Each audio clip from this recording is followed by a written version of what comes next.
आम आदमी की बातें और उनकी समस्याओं पे चर्चा, दोनों चीज़ों के लिए आम आदमी के पास खुद भी वक्त नहीं बचा है। हमने यही कोशिश की है कि हम कुछ महत्वपूर्ण मुद्दों को आप तक लेके आ पाएँ, कुछ समस्याओं पे आपसे बात कर पाएँ जिसका समाधान हम ढूंढ पाएँ। इसी कड़ी में आज का जो हमारा मुद्दा है बात करने का, कि क्या छत्तीसगढ़ भी देख सकता है उत्तराखंड जैसी त्रासदी।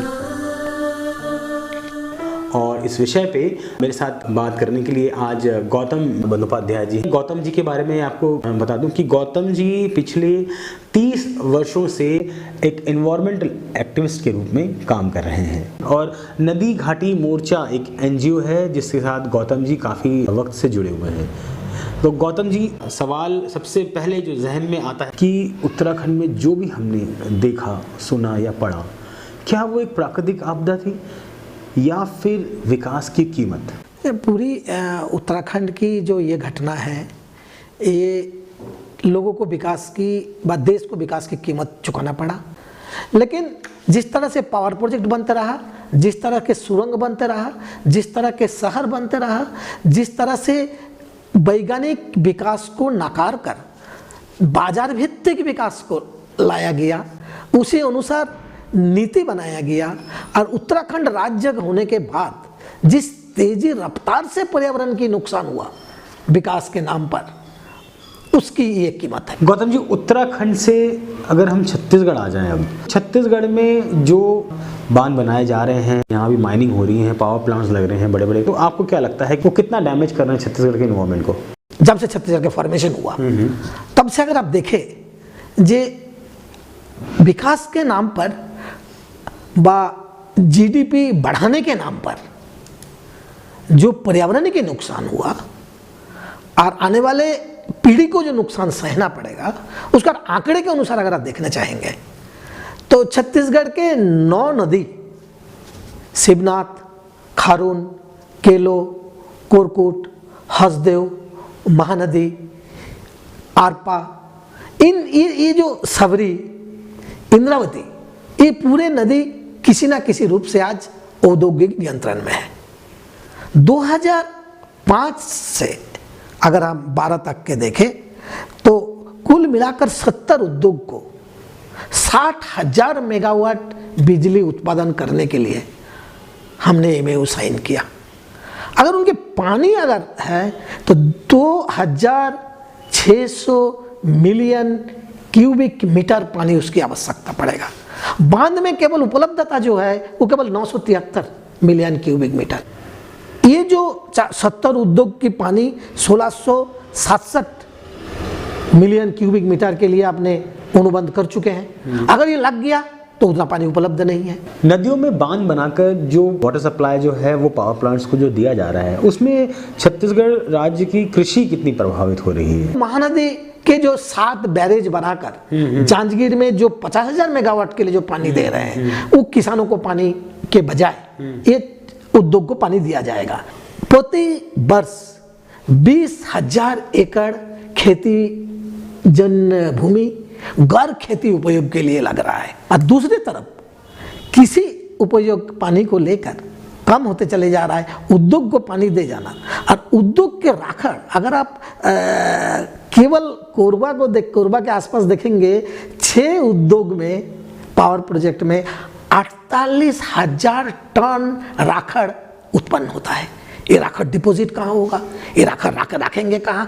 पानी बरसात में राखड़ अगर बह गया, हमने दो बार देखे हैं उधर छत्तीसगढ़, हसदेव बांगों में राखड़ बह जाने के कारण पूरा पानी मछली खत्म हो गया, मछली समाप्त हो गया। छत्तीसगढ़ का जल की धनी है।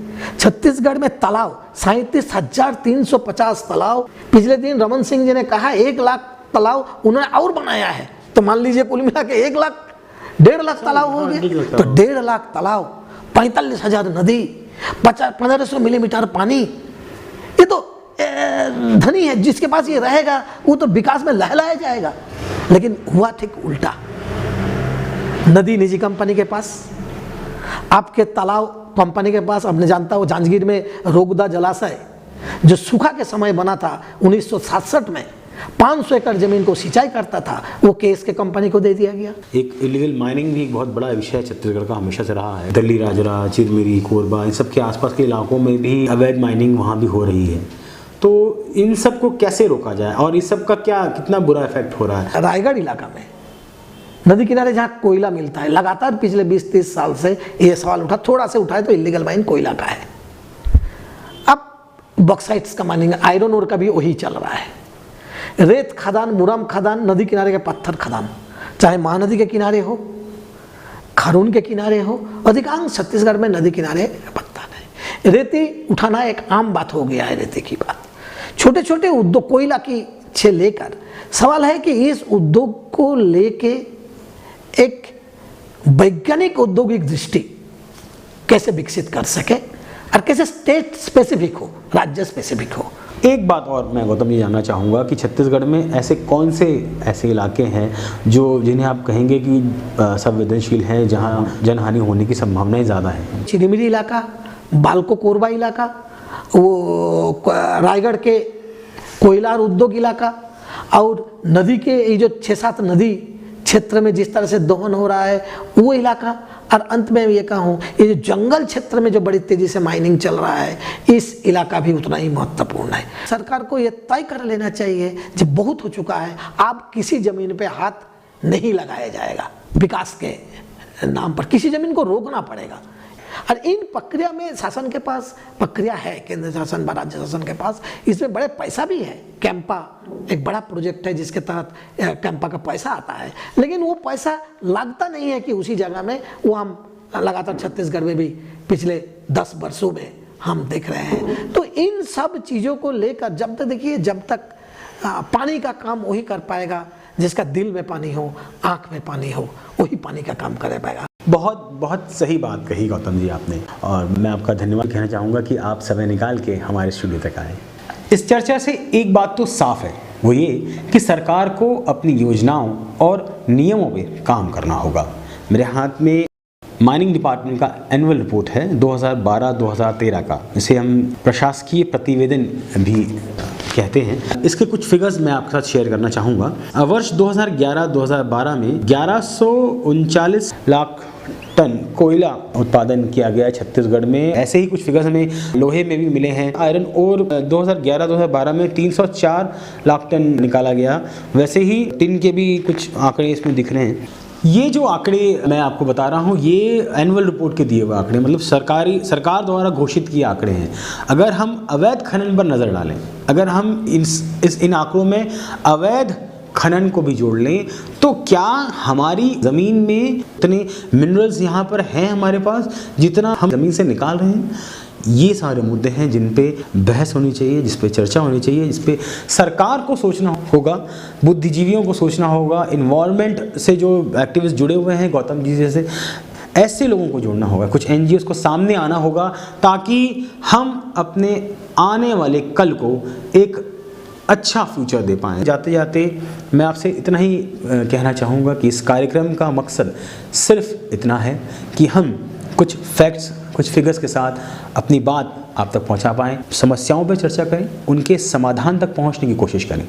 यही एकमात्र मकसद है हमारे इस कार्यक्रम का। इस उम्मीद के साथ मैं आपसे विदा लूँगा कि कोशिश जारी रखिए, सूरत बदलेगी।